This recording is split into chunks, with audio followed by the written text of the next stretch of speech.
Hello, welcome back to the Ask Dr. Be Good, where we try to shine positive light on the neat things that are going on in public education today. And one of the things that we're preparing for are the holidays.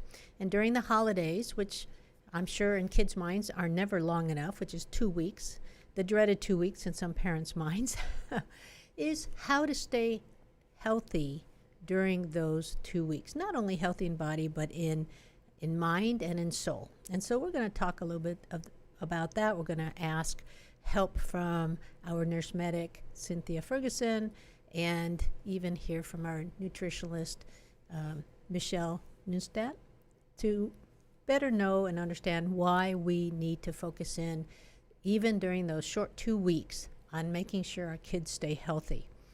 So let's talk. We're going to start with some facts that I think everyone needs to know. They're not necessarily comfortable facts, but I think we all need to be aware of them. And so we're going to start with obesity facts. In the United States, the percentage of children and adolescents affected by obesity has more than tripled since the 1970s. Data from the 15-16 school year show that nearly 1 in 5 school-age children and young people, 6 to 19, in the United States has obesity. So many factors contribute to childhood obesity, including genetics, metabolism, and which is how your body changes food and oxygen into the energy it can use, community and neighborhood design and safety, short sleep duration, and eating and physical activity behaviors. Let's touch on a couple of these. Genetics we can't do much about, but what we can do is understand that some of our genetics lends a propensity towards a certain illness if we don't watch our diet, if we don't increase our physical activity. Our metabolism is impacted by what we eat, by how much we exercise, and so forth. And then the community and neighborhood design and safety. What is that? Think about it. For those of you lucky enough to live in a neighborhood that is set up with playgrounds and parks and walking and bike trails, and you actually use them, that is a very healthy community and neighborhood design. It's designed for families. It's designed to help families stay healthy together. But we do have communities in our towns that are not designed that way. Matter of fact, when we put in for a playground grant back 6 years ago for our Dallas location, we were going to be, and were, when we got the grant, the only playground within a 5-mile radius of that school.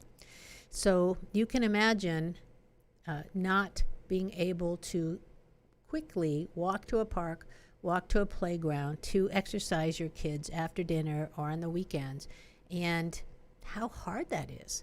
So being in a community, in a neighborhood that is designed for playing and for safety is not something that everybody has. So sleep. None of us really probably understand the true medical need for good sleeping habits. And that's something we need to get better at as adults and as children.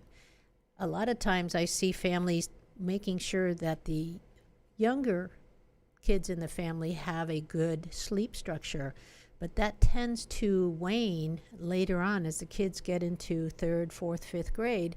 We tend to start letting them stay up later. We tend to let them stay up much later during the holidays, and that starts making inroads into a lack of structure, which then leads to lack of sleep, which then leads to very grumpy kids. And so one of the things to keep in mind during the holidays is a good sleep structure for all ages, including adults, right? Okay, and then eating and physical behavior, which we'll talk more about. Now, this information comes from the Centers for Disease and Control and Prevention. So this is clearly a well-researched, well-respected site that has believable facts. It says that the CDC defines overweight in children and young people as a BMI at or above the 85th percentile and less than 95th percentile for young people at the same age and sex. And so really the BMI is something that we're using to not only measure adults, but now using to measure children as well. So one of the things that we need to stay cognizant of is that changes in the environments where young people spend their time, like homes, schools, and community settings, can make it easier to achieve and maintain a healthy weight. Schools can adopt policies and practices that help young people eat more fruits and vegetables, get at least 60 minutes of physical activity daily, and eat fewer foods and beverages that are high in added sugars or solid fats. And just to reinforce that, we're going to hear from Michelle, our lunch nutritionalist, to underscore that very thing. Here at Legacy Charter Academy, our philosophy is healthy food creates healthy scholars, and healthy scholars are more prepared to learn and grow. The USDA has strict guidelines on what can be in a school lunch. At Legacy, we take this just a little bit further. We try to provide healthy foods with limited salt, sugar, preservatives, artificial colors, and flavorings. By the beginning of next year, we hope to have a salad bar set up in all of our campuses, and we want to continue to introduce the scholars to new and healthy foods and try to cultivate healthy habits that will last a lifetime. Thank you, Michelle, for that. So one of the things that we are really working hard at is trying to get salad bars set up, which is harder than what you would think.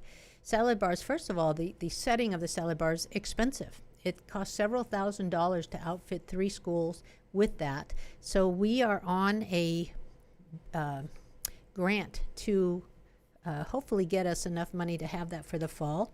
And so we're working very solidly towards that. And one of the transition things that we've done is to add salads to our menu 3 times a week, I believe it is, and helping kids move in that direction to get exposed to salads on a more frequent basis so that they will choose that more often. I will tell you one of the sort of funny things that we've learned from the very beginning is our kinders were one of our most eager salad takers until we figured out that they were only taking the salad so they could dip the bread things in the ranch dressing. So our children always train us in how to work with them better. Okay, so let's talk a little bit more about childhood obesity and child well-being. Children with obesity are at a higher risk of having other chronic health conditions and diseases that influence physical health.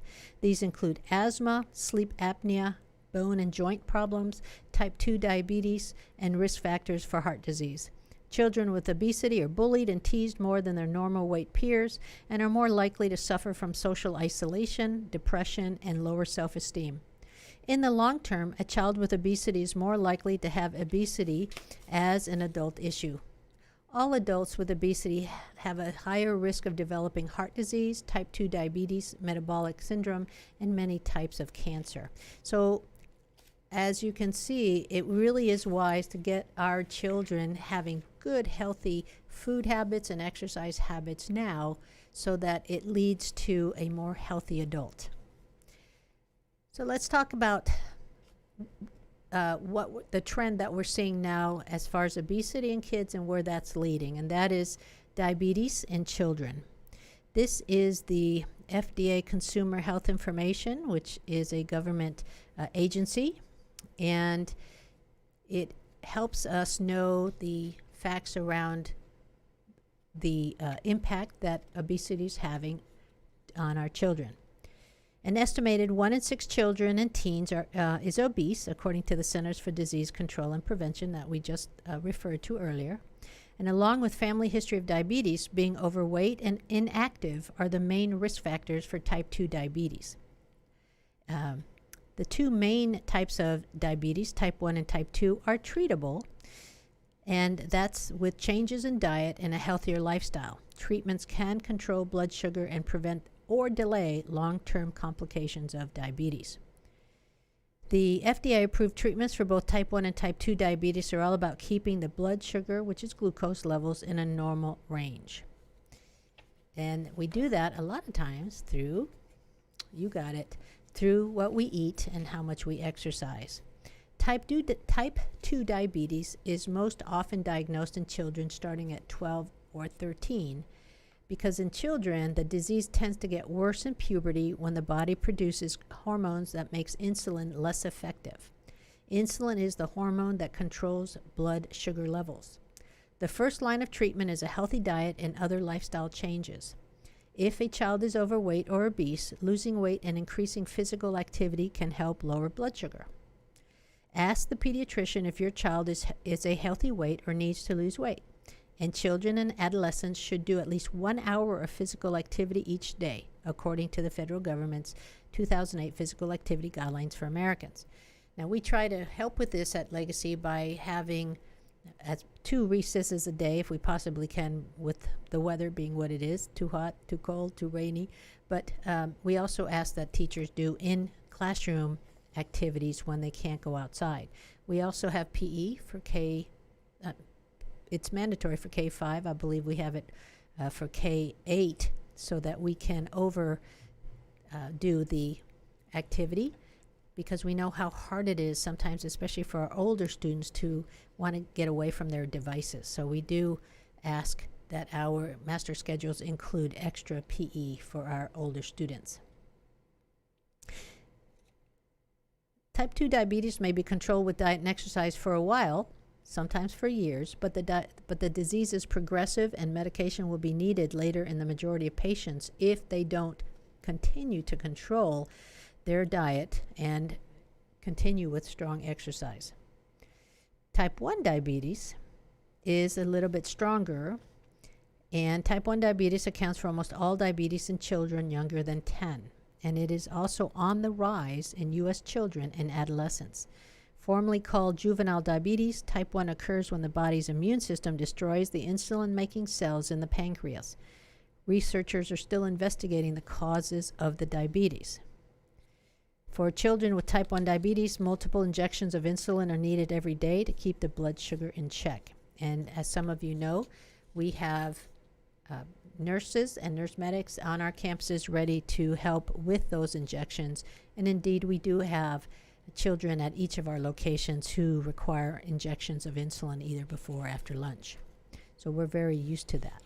Matter of fact, we've gotten kids from other schools without a nurse or a nurse medic because of us being able to help with the insulin injections.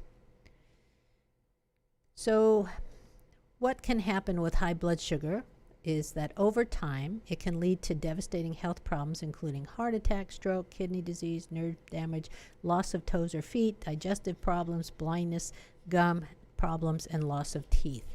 What am I doing? Am I scaring you a little bit? Well, okay.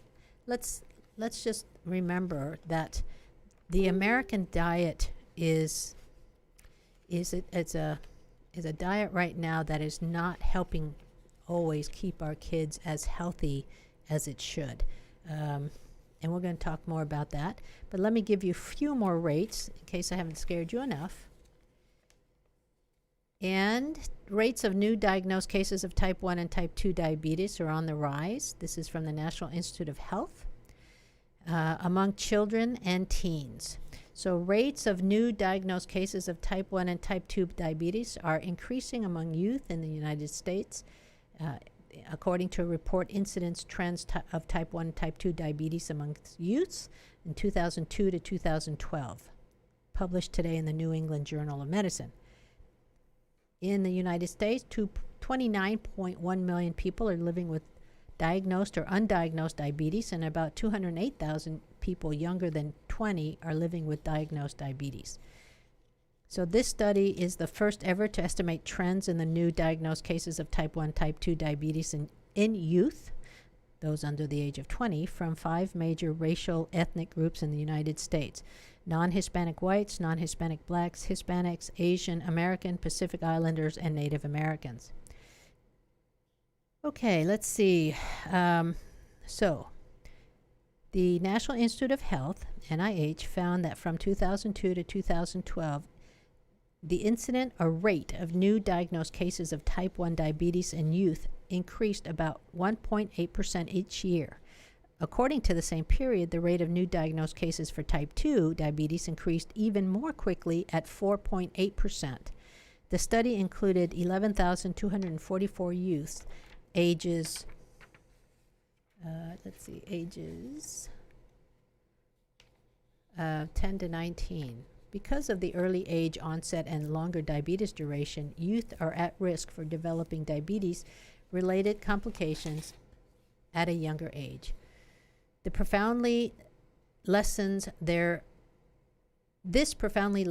quality of life, shortens their life expectancy, and increases healthcare costs.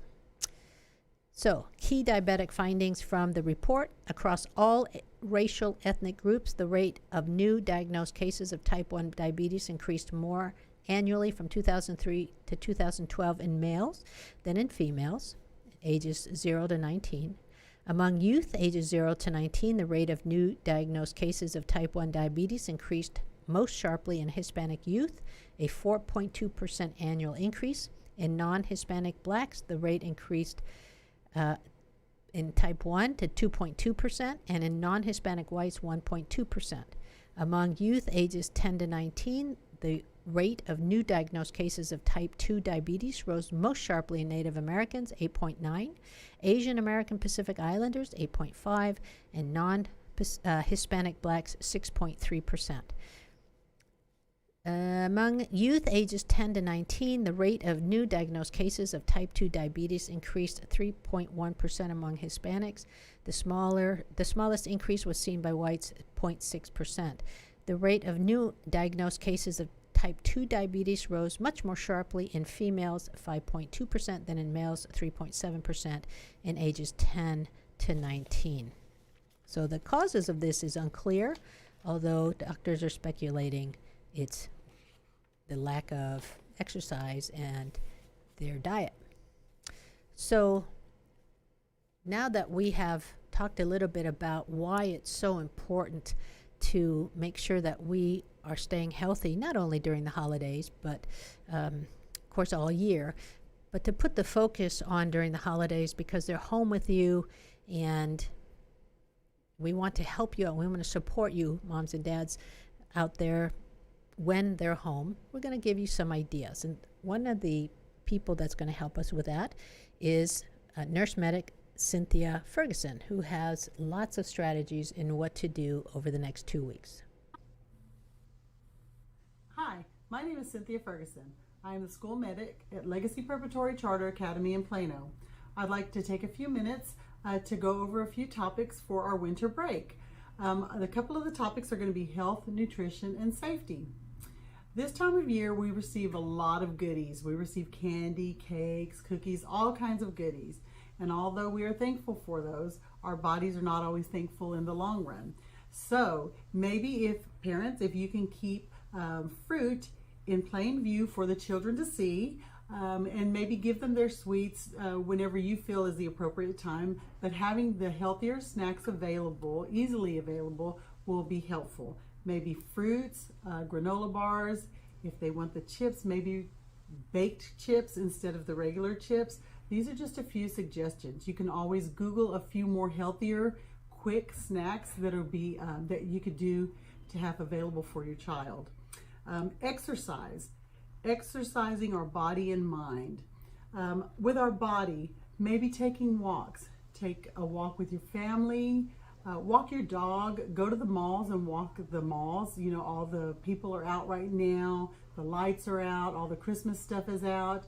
Maybe just taking a walk that way. Dancing is always fun. You can dance to music, you can Google dance videos. There's lots of videos out there free that you can download to dance to. You can do it with family, friends. Make it a family fun night. Make it a competition. Maybe you can win a prize, whoever dances the best. Those are just a couple of little suggestions. And as for our mind, we want to exercise our mind as well. Reading, board games, maybe go to the local library. You can contact your local library to find out what kind of free events they have. When you go to the library, check out a book. Maybe write about the book that you've read. There's lots of different activities that you can do through the library. Just check the listings of your library to see what they have available. Then as far as volunteering, that one is a big one for me. I think volunteering is very important. whether it's volunteering at a local shelter, volunteering to help your next door neighbor go get the mail if it's too cold for them. Do something. It makes you feel good, but it's also helping them in something that they may need. So just keep in mind, this is the time of year that we want to be nice to people and help them. We want to do that throughout the year, but this time of year just kind of brings it out a little bit more. Another item is this time of year is flu season, cold season. We want to watch out for all the germs that are around. Make sure you keep your hands clean. Wash your hands with soap and water. I suggest that you wash your hands with soap and water, singing the ABCs, not once but twice. It makes sure that you're getting your hands clean. And then the proper way to cough. If you're not too sure the proper way to cough or sneeze, instead of coughing or sneezing into your hand, because then you touch everything else, you spread germs, cough into your sleeve, cough into your jacket. That will help prevent the spread of germs. Another item that I'd like to touch on is fire safety. This one is a big one for this time of year because we have so many electronics plugged in. We have our Christmas tree on, we have candles, we have heaters, we have our phones plugged in, and a lot of times we sleep with our charger plugged in our phone, and these are some safety hazards. Be mindful of these things. Make sure, parents, that you are making sure that your smoke detectors are that the battery is in there and that they are working properly. If you don't know how to do this, you can always contact your local fire department and they will come out and check them for you free of charge. Just check with your local city fire department and talk to them, and they can do that. Make sure that we're having fun over the Christmas break, but keep in mind your health, your body exercise, your mind exercise, fire safety, health safety, and let's have fun. So remember, good eating, good exercise equals good grades. So we'll see you back in January. Y'all have a good break. Thank you, Miss Ferguson. You said in a short period of time, what's taking me a little bit longer to say. She talked about things that I hadn't even thought of. So thank you for those additional reminders on how to stay healthy, which is even as far as checking the batteries on your smoke detectors. And as far as volunteering, if you would like a quick volunteer opportunity, you can always go to the North Texas Food Bank website. You can sign up there to volunteer. They take whole families. I think check with them. It may be even as young as 10 can go. So please, if you're looking for a family feel good, that would be it. One of the things I wanted to remind you about a default that a lot of us tend to do during the holidays is going to a fast food restaurant. You know, we're out shopping, we're trying to do those last minute Christmas gifts, and we've got kids that get grumpy because they haven't eaten since breakfast, and all of a sudden we see a Chick-fil-A or a McDonald's and we say, oh, that's going to be our go-to real fast. I want to see if I can dissuade you from having that as your default. Maybe, well, let's talk a little bit about why that shouldn't be a default. While it's commendable that many fast food restaurants like McDonald's have made an effort to add healthier fare to their menus, they still can't deny that much of their foods are fried and full of hidden sugars and other additives. And those are just the ingredients they purposefully add to the food. When you consider that usually you're getting also a side of antibiotics and other foreign substances used to raise the animals or food that you're eating, you're basically getting a bundle of junk, sometimes in every meal. For example, antibiotics are used in poultry farming, usually concentrated animal feeding operations, which is called a CAFO, both as a preventative and therapeutic medicine for treating or preventing illness for animals. Likewise, beef operations use antibiotics to alter the gut flora in an attempt to improve nutrient utilization or increase weight gain and the amount of meat per animal. What this adds up to is that fast food is a calorie-dense and loaded with chemical additives that increase your risk for obesity, metabolic syndrome, diabetes, stroke, and heart disease. So the bottom line is, according to epidemiology professor Tim Spector, even eating a relatively small number of highly processed ingredients is toxic to your gut microbiome, which start to die off just a few days after eating a fast food heavy diet, and suggesting excess weight calories from the fast food may not be the only factor to blame for the rising weight. On top of that, many fast foods contain other ingredients that compromise your health, including extra servings of endocrine disrupting chemicals that are linked to sexual dysfunction, reduced IQ in children, early or delayed puberty, and allergies, to name a few.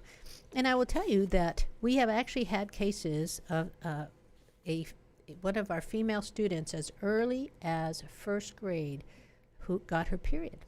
Yes, first grade. And the doctor attributed that to eating the hormones and so forth that's in the foods that one gets in fast food. So that was a sobering reminder to me that that's a very good reason to stay away from fast foods.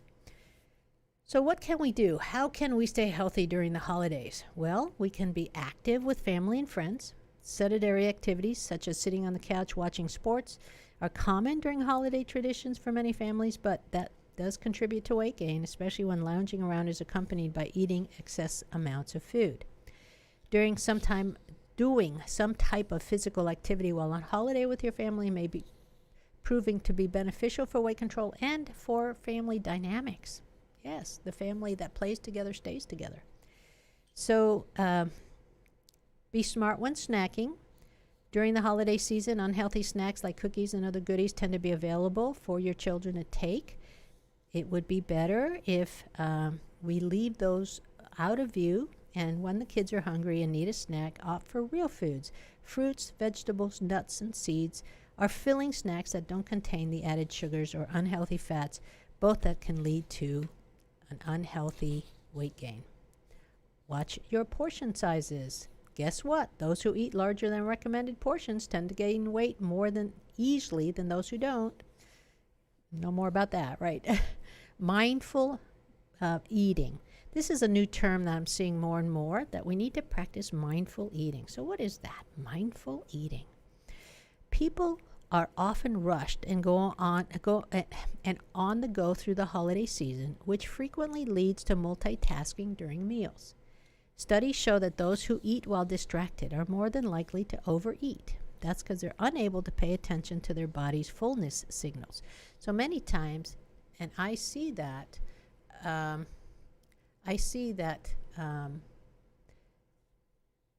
those kids who are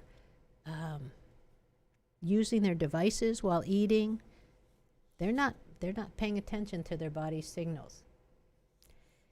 So to prevent this from happening, eat mindfully without distractions, including electronics, and let's try talking to each other. How about having a family rule of no electronics at the table? Another way to mindfully eat is to encourage your kids to chew their food thoroughly, which allows them to better recognize their body's signals of fullness and to consume fuller calories. And that studies show that those who engage in mindful eating practices are less likely to gain weight. Get plenty of sleep. We've heard that before, right? This is coming out in different, and from different sources. Sleep deprivation is quite common during the holidays, and it may cause weight gain in kids and adults. This is because those who do not sleep enough tend to be hungrier, consume more calories, and get less physical activity. The reason behind this is that sleep restriction may increase your hunger hormone levels, ultimately leading to higher calorie intake. And additionally, inadequate sleep has been linked to lower metabolism. This is believed to be due to the alterations in your circadian rhythm, which is known as the biological clock that regulates many bodily functions. So you're seeing that science plays a huge part in staying healthy. And I encourage you to get to know more about the science of staying healthy. Maybe study it with your kids so that you can work together to come up with a healthy plan during the holidays. Just some other reminders. Let's keep the meals balanced with protein. Holiday meals are typically rich in carbs but lack protein, so we need to include proteins which builds muscle. And eating protein with meals may automatically reduce calorie intake.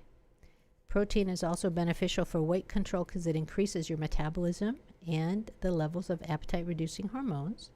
And for those weight management benefits, you should include at least 25 to 30 grams of protein with each meal.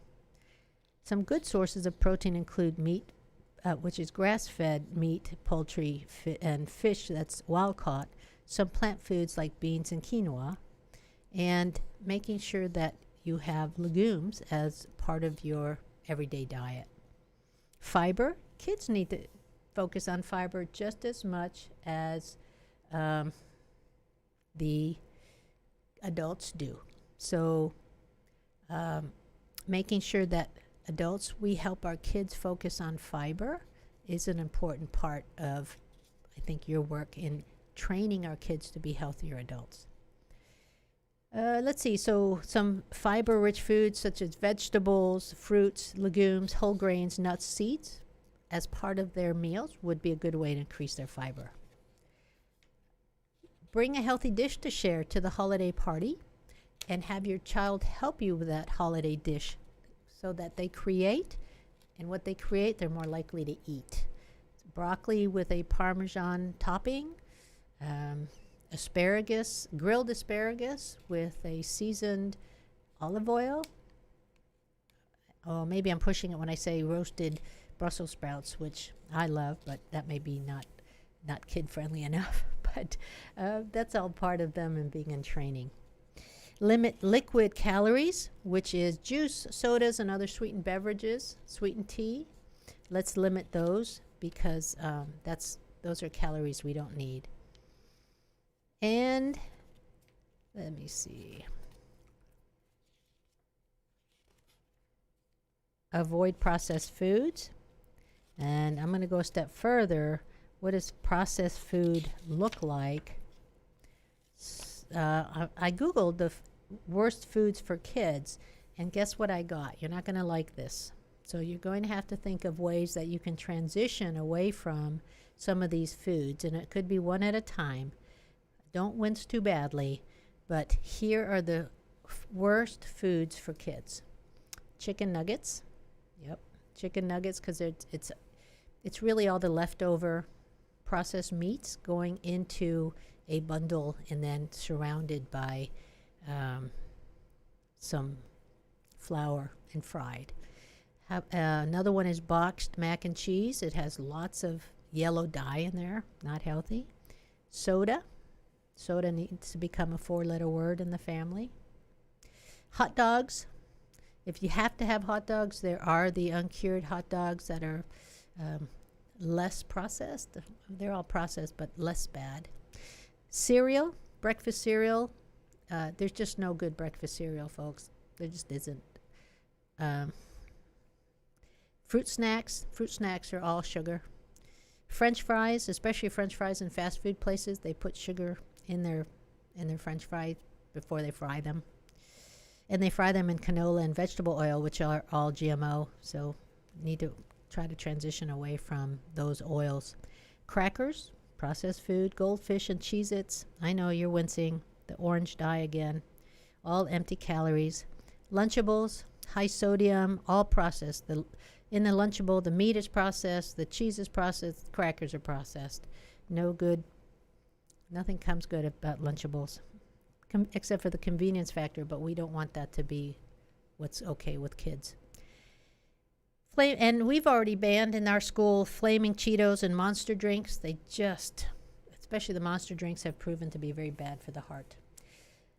So I know that I have been a little tough in this podcast, but if you will try to find the healthy theme, and that is try to move towards a healthier type of diet. We've given several examples of what a healthier whole food diet looks like. Lots more exercise. Do it as a family. Go together to the park. Even if you have to drive to a park, go there and walk, bike, play soccer, do fun things. But get outside and exercise more. And just be more strategic in your your thought around food and what your kids are eating. So if you have any more questions about how to stay healthy during the holidays, I'm happy to answer them or get the answers from our nutritionists and our nurse medics. Thank you again.